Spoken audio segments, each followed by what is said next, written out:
wonderful people! Welcome to my wonderful vlog!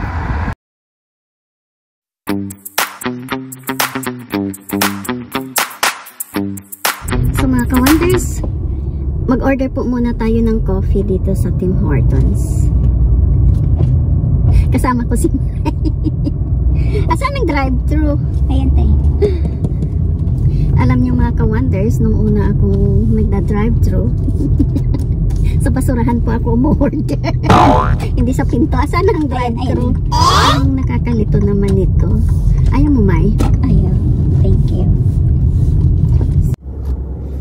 Ayan po mga ka-wonders, mag-order lang po tayo ng coffee. Anong gusto niyo pong i-order niyo? Order ko po kayo. Dali lang po.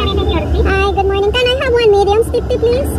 Medium stiff tea? Yeah. Can you make it double-double? Yeah. Anything else? That's it. Thank you. Coffee lang po muna ang orderin natin. How much? Okay. Thank you. You too.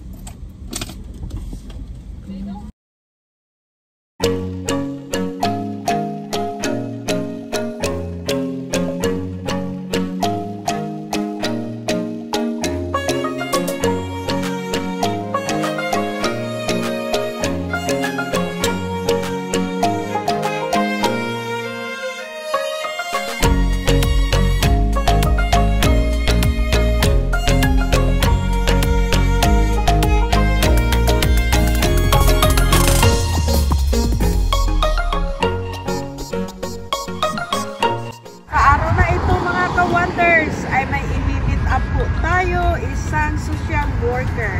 Siya po ay isang wonderful people na nakilala ko dito sa Canada. So, let's go! Samahan niyo po ako at magtanong-tanong po tayo ng mga information, ng mga bagay-bagay. Okay, go, go, go! Let's go! So mga ka-wonders, imi-meet up na po natin si Mr. Jason Palmer.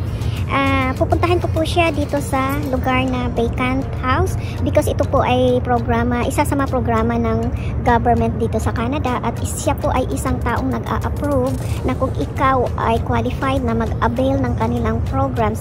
As he said, tatanong din po natin yan sa kanya. At siya po ay tumutulong sa mga newcomers, mga sa immigrants. Marami po siyang maitutulong sa inyo lalo kasi isa po siyang social workers dito sa Canada. Okay, let's go. Tanungin po natin siya ng mga bagay-bagay.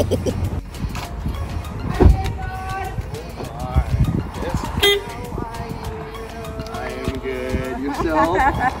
I'm good. Oh, hi. You're gonna help me. Okay, we can do that in there. Okay, we can.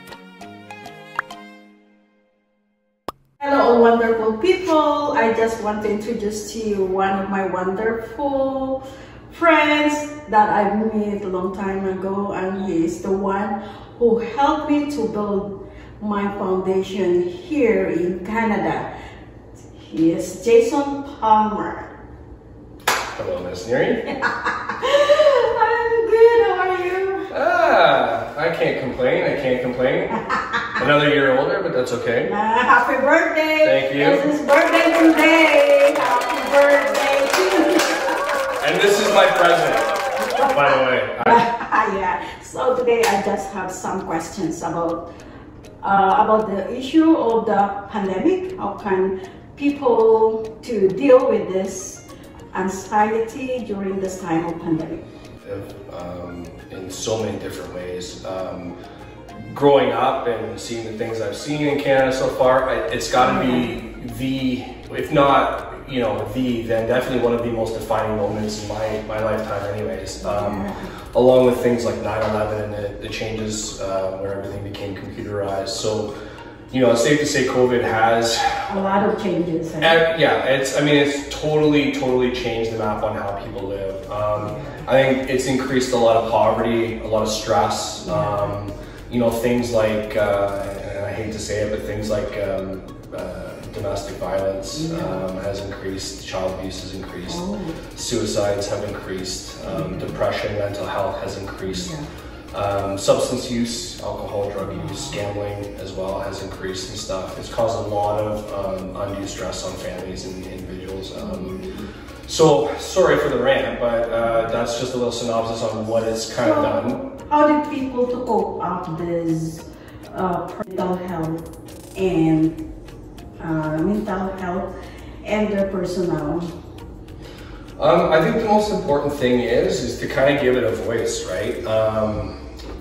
For a long time in Canada and in the world, mental health was seen as very taboo.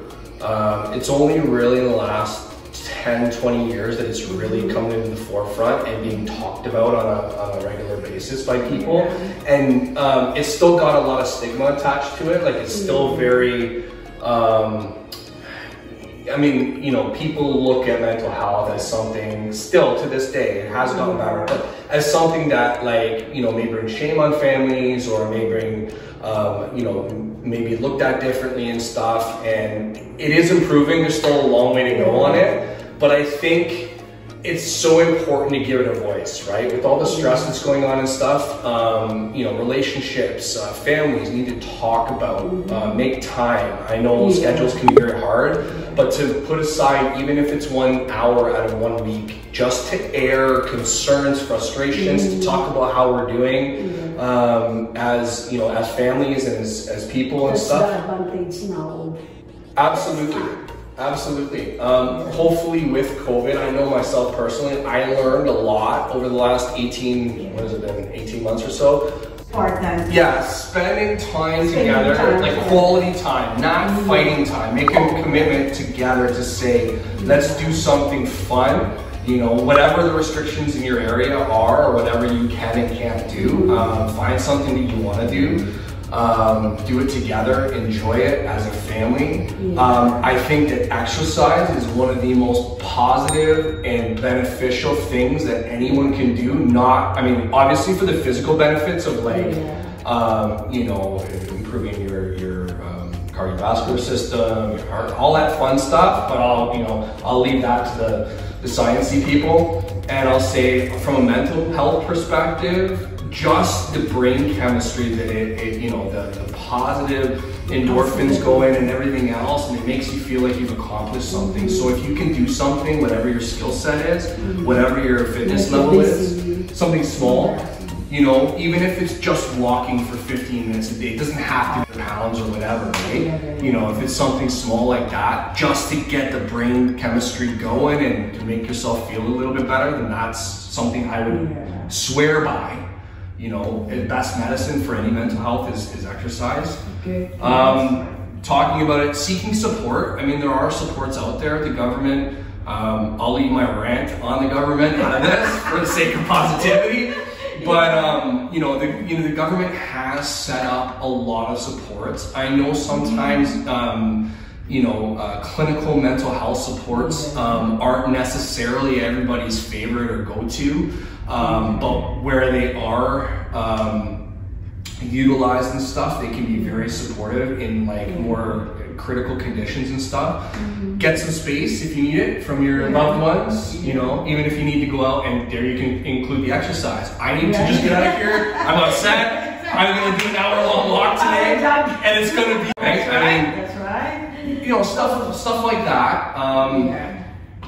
So do you think now, I think we have 80% people have vaccinated here in Canada. Do you think we can go back to normal now, or something different now?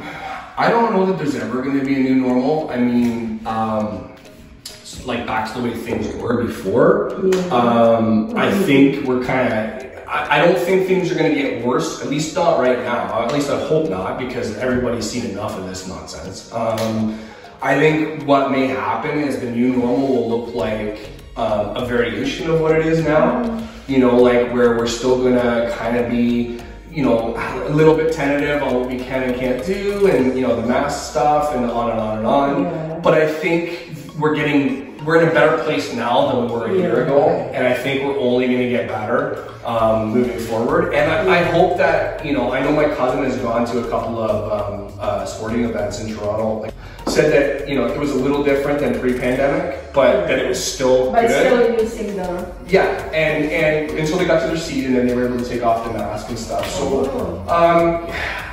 I don't know. You know, it's a hard thing. I think our response has gotten better to things, and I think the more that we know, the more that we learn about this stuff. Because, I don't want to do this on a sour note or anything like that, but I mean, COVID is hopefully, as that, you know, comes to an end, we as a society have learned to deal with mass pandemic in a better way. So if there is a COVID-37 or, you know, a COVID-52, or maybe long after we're gone, our children are dealing with something similar, that the response is better, that people know what to do, that the government knows how to keep people safe, that everybody's reaction to it is a little bit different, having been through this or currently still going through it, right? Yeah. So thanks for sharing about that, Jason. No worries, And Neri. so we need to change our topic. I want to ask more question about have you tried Filipino foods? I have tried a couple Filipino food, a couple dishes. I remember somebody who will remain nameless once made me pineapple chicken and rice, right? Yeah. It was really good. But I mean, I'm the worst person to ask about food because I like almost everything. Yeah. So that was one dish that you made, and you brought me a whole whack of it. And my family and I were spoiled. Did you eat rice? Yes, I eat rice. Look at me. Of course I eat rice. We were spoiled for a couple of days. Because we are rice eater.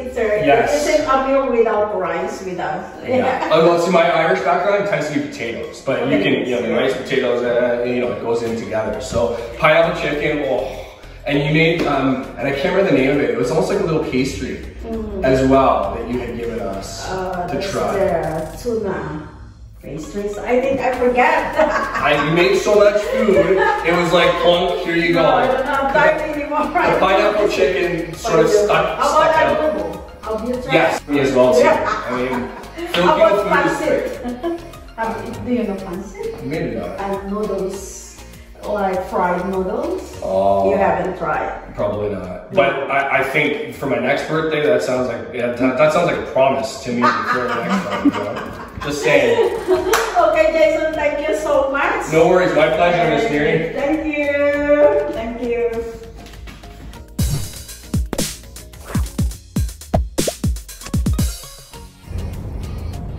Jason, I am very thankful for your time. We really appreciate the information and advice you have shared with us.